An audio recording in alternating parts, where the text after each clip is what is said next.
Tik Tok of Oz. Chapter 19. King Calico. After the king had made good his escape, Files said to the dragon, in a sad voice, "Alas, why did you not come before? Because you were sleeping instead of conquering.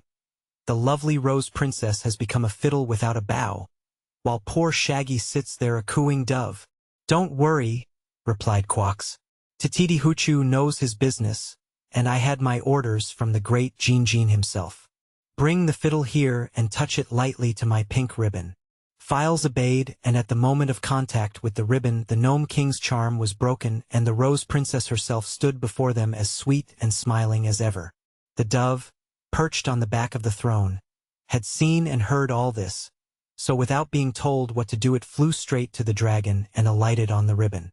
Next instant Shaggy was himself again, and Quox said to him grumblingly, "Please get off my left toe, Shaggy man, and be more particular where you step."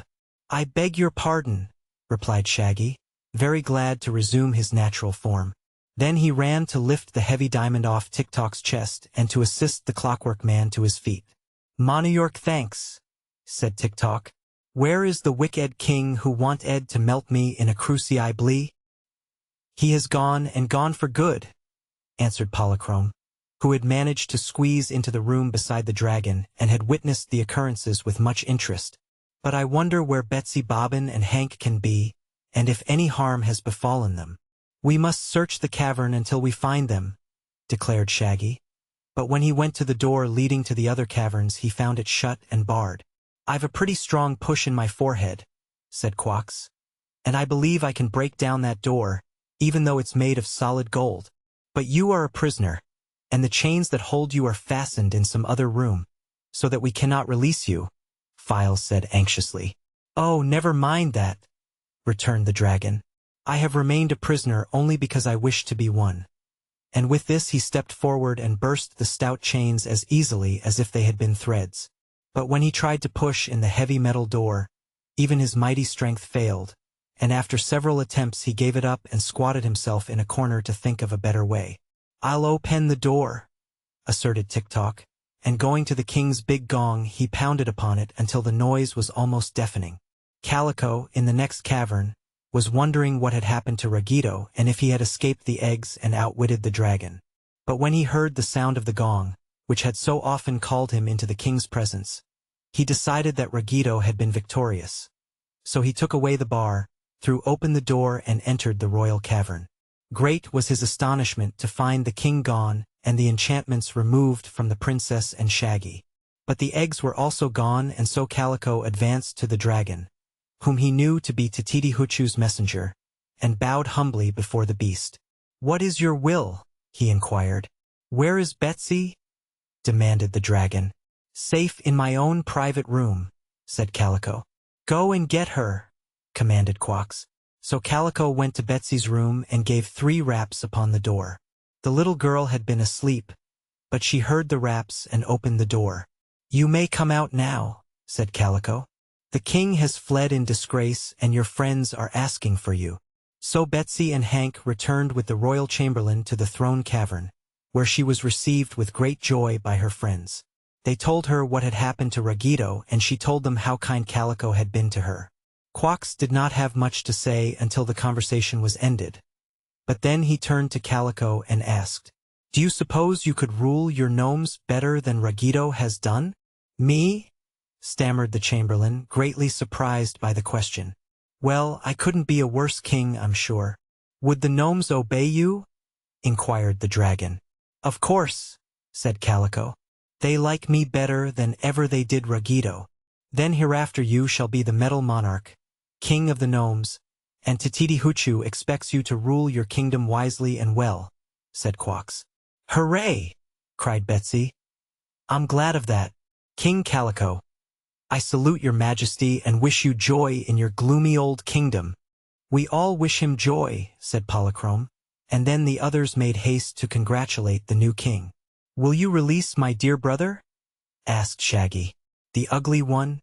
"Very willingly," replied Calico. "I begged Ragito long ago to send him away, but he would not do so.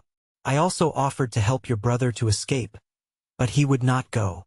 "He's so conscientious," said Shaggy, highly pleased. "All of our family have noble natures. But is my dear brother well?" he added anxiously. "He eats and sleeps very steadily," replied the new king. "I hope he doesn't work too hard," said Shaggy. "He doesn't work at all. In fact, there is nothing he can do in these dominions as well as our gnomes, whose numbers are so great that it worries us to keep them all busy. So your brother has only to amuse himself." "Why, it's more like visiting than being a prisoner," asserted Betsy. "Not exactly," returned Calico. "A prisoner cannot go where or when he pleases, and is not his own master." "Where is my brother now?" inquired Shaggy. "In the metal forest." "Where is that?" "The metal forest is in the great domed cavern, the largest in all our dominions," replied Calico. "It is almost like being out of doors. It is so big, and Rugito made the wonderful forest to amuse himself, as well as to tire out his hard-working gnomes. All the trees are gold and silver, and the ground is strewn with precious stones. So it is a sort of treasury. Let us go there at once and rescue my dear brother," pleaded Shaggy earnestly. Calico hesitated. "I don't believe I can find the way," said he. "Rugito made 3 secret passages to the metal forest, but he changes the location of these passages every week, so that no one can get to the metal forest without his permission. However, if we look sharp, we may be able to discover one of these secret ways. That reminds me to ask what has become of Queen and the officers of Oogaboo," said Files. "I'm sure I can't say," replied Calico. "Do you suppose Rugito destroyed them?" "Oh no, I'm quite sure he didn't. They fell into the big pit in the passage, and we put the cover on to keep them there. But when the executioners went to look for them, they had all disappeared from the pit, and we could find no trace of them." "That's funny," remarked Betsy thoughtfully. "I don't believe and knew any magic, or she'd have worked it before. But to disappear like that seems like magic. Now, doesn't it?"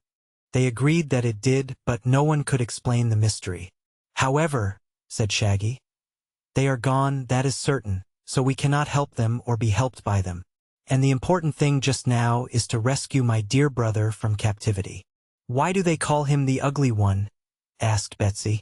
"I do not know," confessed Shaggy. "I cannot remember his looks very well. It is so long since I have seen him. But all of our family are noted for their handsome faces." Betsy laughed and Shaggy seemed rather hurt. But Polychrome relieved his embarrassment by saying softly, "One can be ugly in looks, but lovely in disposition." "Our first task," said Shaggy, a little comforted by this remark, "is to find one of those secret passages to the metal forest." "True," agreed Calico. "So I think I will assemble the chief gnomes of my kingdom in this throne room and tell them that I am their new king. Then I can ask them to assist us in searching for the secret passages." "That's a good idea," said the dragon, who seemed to be getting sleepy again. Calico went to the big gong and pounded on it just as Rugito used to do. But no one answered the summons. "Of course not," said he, jumping up from the throne, where he had seated himself. "That is my call, and I am still the royal chamberlain, and will be until I appoint another in my place." So he ran out of the room and found Guff and told him to answer the summons of the king's gong. Having returned to the royal cavern, Calico first pounded the gong and then sat in the throne, wearing Rugito's discarded ruby crown and holding in his hand the scepter which Rugito had so often thrown at his head. When Guff entered, he was amazed. "Better get out of that throne before old Rugito comes back," he said warningly. "He isn't coming back, and I am now the king of the gnomes, in his stead," announced Calico. "All of which is quite true," asserted the dragon, and all of those who stood around the throne bowed respectfully to the new king.